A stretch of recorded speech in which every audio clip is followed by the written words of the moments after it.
गोविंद शिल्प घेऊन येत आहे एकूण 80 ट्विन बंगलोचा भव्य दिव्य पंढरपुरातील एकमेव प्रकल्प। आमच्या प्रकल्पाची वैशिष्ट्ये मनाला शांती देणारं महादेवाचं मंदिर, मुख्य रस्ता सुमारे 30 फुटांचा, अंतर्गत रस्ता सुमारे 20 फुटांचा, ग्रामपंचायत योजनेचा प्रत्येक बंगलोजला स्वतंत्र नळ, सांडपाण्याची सुरक्षित विल्हेवाट, सर्व टाइल्स ग्लॉसी आणि नामांकित कंपनीच्या, सर्व स्टेअर, खिडक्या, चौकटी सुपर ब्लॅक ग्रेनाइट, दोन्ही अटॅच बाथरूम पूर्णपणे टाइल्स, पंतप्रधान हर घर नळ योजना पूर्णत्वाकडे, bathroom, basin, kitchen, CP fittings हे जगवार कंपनीचे, स्टील वर्क पूर्णपणे जिंदाल कंपनीचे, 1000 लिटर पाण्याची टाकी, 150 लिटर सोलर वॉटर हीटर सोबत वॉटर प्युरिफायर, प्रत्येक बंगलोजला स्वतंत्र पार्किंग, दर्शनीय भाग पूर्णपणे डॅटो टाइल्स, टाटा प्रवेश कंपनीचे आकर्षक भक्कम दरवाजा, फुटी उंचीचे सुरक्षित कंपाऊंड। मग विचार काय करताय? गोविंद शिल्प, पत्ता गट नंबर 95, हॉटेल अंगण शेजारी, टाकळी रोड, पंढरपूर। ताजा घडामोडी पाहण्यासाठी आमच्या YouTube चॅनलवरील PVR म्हणजेच पंढरी वार्ता या न्यूजला सबस्क्राइब करा आणि शेजारील बेल आयकॉनवर क्लिक करा।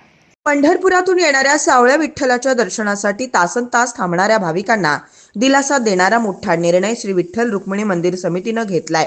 यापुढे श्री विठ्ठल मंदिरात वशिला दर्शन नावाचा प्रकार पूर्णतः थांबणार असून दर्शन रांगेशिवाय थेट दर्शनासाठी सोडण्याचा आग्रह करणं बड्या नेते, पुढारी, सामाजिक कार्यकर्ते, महाराज मंडळी यांना बंद करावे लागणार आहेत। कुठल्या तरी नेत्याच्या कार्यालयातून फोनद्वारे सांगून अथवा कुठल्या लोकप्रतिनिधीची चिठ्ठी घेऊन आलेल्या भाविकांना आता थेट दर्शनास सोडलं जाणार नाही अशी शक्यता मंदिर समितीच्या वशिला दर्शन बंद करण्याच्या निर्णयानंतर वर्तवली जाते। मंदिर समितीच्या या निर्णयाची अंमलबजावणी सुरू झाली आहे। जर मंदिर समितीच्या कर्मचाऱ्यांनी वशिलाचं दर्शन दिल्याचा प्रकार समोर आला तर त्या संबंधित कर्मचाऱ्यावर कायदेशीर कारवाई करण्याचा इशारा परिपत्रकातून देण्यात आलाय। मंदिर समितीचे सहअध्यक्ष, सदस्य आणि कार्यकारी अधिकारी यांच्या परवानगीशिवाय कोणालाही मंदिरात दर्शनासाठी सोडलं जाणार नाही असा लेखी आदेशच कार्यकारी अधिकाऱ्यांनी दिला आहे। वर्षाकाठी कोट्यवधी भाविक श्री विठ्ठल दर्शनासाठी पंढरीत येतात, मात्र इथं आल्यानंतर त्यांना अनेक समस्यांना सामोरं जावं लागतं। अशातच दर्शन रांगेत होणारी घुसखोरी आणि वशिलानं दर्शनास सोडले जाण्याचा प्रकार दर्शनास आल्यानंतर हेच भाविक प्रचंड नाराजी, संताप व्यक्त करताना दिसून येतात। मागील वर्षी ऐन आषाढी नवमी दशमीच्या दिवशीही मोठ्या प्रमाणात VIP दर्शनाचा प्रकार सुरू असल्याचं दिसून आलं होतं।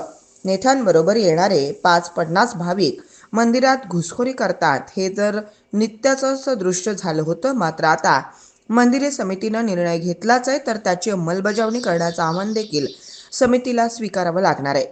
कारण दिंडी सोहळे, पालख्यांचे प्रस्थान झालं की भाविकांचा पंढरीकडे ओघ सुरू होतो।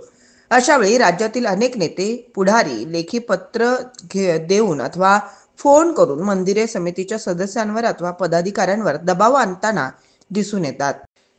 त्यामुळे दिंडी, पालखी सोहळे पंढरपूरकडे मार्गस्थ झाले की पंढरीत वाढणारा भाविकांचा ओघ पाहता स्वतः मुख्यमंत्री देवेंद्र फडणवीस यांनीच वशिला दर्शनासाठी कुठल्याही नेते, आमदार, मंत्री अथवा पक्ष पदाधिकाऱ्यांनी आग्रह करू नये आणि तसं केल्यास त्यांच्यावर कारवाईसाठी मंदिर समितीस पूर्ण मुभा द्यावी।